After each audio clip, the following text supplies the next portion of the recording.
அதாவது பெங்களூரில் பெங்களூர் அணி ஆர்சிபின்னு பேர், royal challengers Bangalore. IPL cricket. நமக்கு சிஎஸ்கே, சென்னை சூப்பர் கிங்ஸ். இந்த மேட்ச் வந்து இப்போ நடந்ததில் முதலில் அது ஐபிஎல் சரித்திரத்திலேயே முதல்ல பெங்களூர் அணி வந்து கோப்பையை தட்டி சென்றிருக்கிறார்கள், வெற்றி பெற்றிருக்காங்க. இதுக்கு முன்னாடி சிஎஸ்கே 5 தடவை ஜெயிச்சிருக்காங்க இதே கப்பை. மும்பை இந்தியன்ஸ் அவங்க 5 தடவை ஜெயிச்சிருக்காங்க. ஆனால் ஒரு தடவை கூட இந்த பெங்களூர் ஜெயிக்கலை. இன்றைக்கி இந்த இதில் நேற்று 2 நாளைக்கு முன்னாடி முதல் வெற்றியை பதிவு செய்திருக்கிறாங்க. முதல் வெற்றி வந்தது பற்றி பரவாயில்ல, ஆனால் இதுலேயுமா அந்த வெறி இருக்கணும். என்னென்னு கேட்டிங்கன்னா, அந்த இந்த வீரர்களுக்கெல்லாம் பாராட்டு விழா வைக்கிறாங்க. சின்னசாமி ஸ்டேடியம்னு சொல்லி அங்கே ஒரு கிரிக்கெட் மைதானம் நமக்கு இங்கே இருக்குது, சேப்பாக் கிரிக்கெட் மைதானம் மாதிரி அங்கே. அதில் பார்த்திங்கன்னா லட்சக்கணக்கில் திரண்டுட்டான். ஏதோ ஒரு போரில் ஜெயித்த மாதிரி இந்த கர்நாடகாவில் இருக்கிறவங்கெல்லாம். எப்போவுமே இன்டர்நேஷ்னல் கிரிக்கெட் இது இந்தியாவில் இல்லை, உலகம் பூரா கிரிக்கெட் விளையாடுவாங்க. இதில் இந்த பாகிஸ்தான் மட்டும் எந்த கிரிக்கெட்டு மேட்ச்சில் ஜெயித்தாலும் விளையாட்டில் அது ஒரு போரில் ஜெயித்ததை மாதிரி கொண்டாடுவோம்.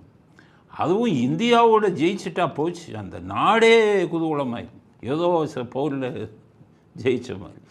இதுக்காகவே பகை வளருதுங்கிறதுக்காகவே இந்தியா பாகிஸ்தான்கிட்ட கிரிக்கெட் விளையாட மாட்டோம் அப்படின்னு சொல்லிட்டாங்க.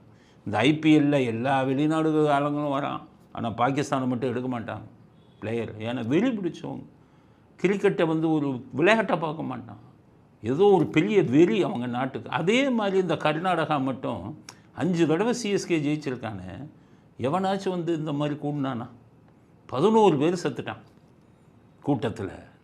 இதை இடிப தாங்க முடியாமல் அவர் துணை முதலமைச்சர் சிவகுமார் மன்னிப்பு கேட்குறாரு. எங்களால் கட்டுப்படுத்தவே முடியலை, வந்து குமிஞ்சா நாங்கள் என்ன பண்ண முடியும், பாதுகாப்பு கொடுக்க முடியலைன்னு மன்னிப்பு கேட்டார். 15 பேர் செத்துருக்கு.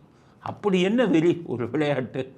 அதில் என்ன கன்னட இதுங்கிற வெறி என்ன? ஏன்னா நம்ம சிஎஸ்கே 5 தடவை ஜெயிச்சாங்களே, ஒருத்தஞ்சத்தானா பாராட்டு விழாவில்?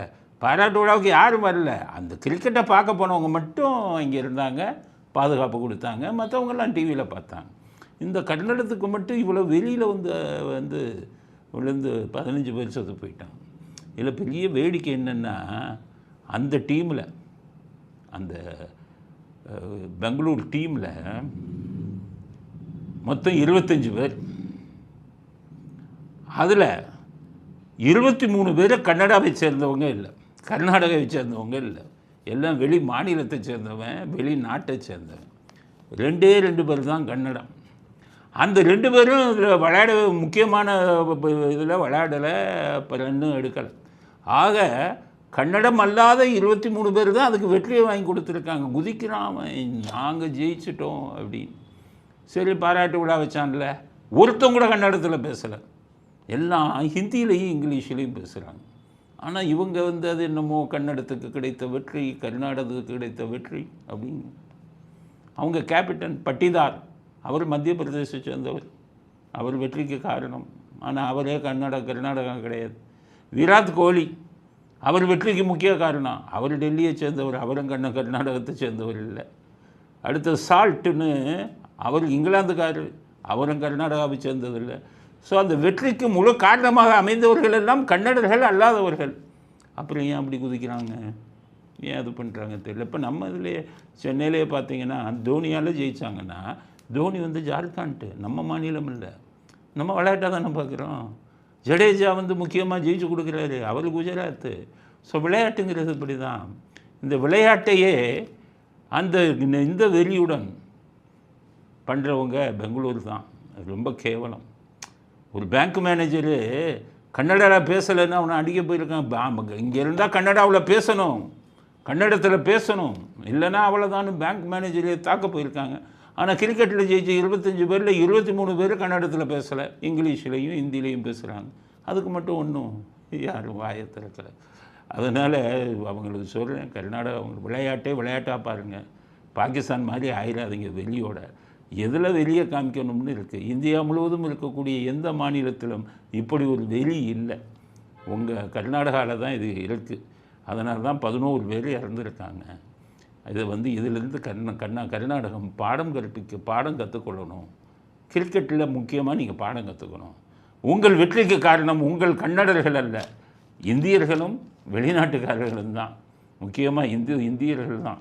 விராட் கோலி எல்லாம் இல்லைன்னா நீங்கள் ஜெயிச்சிருக்க முடியுமா?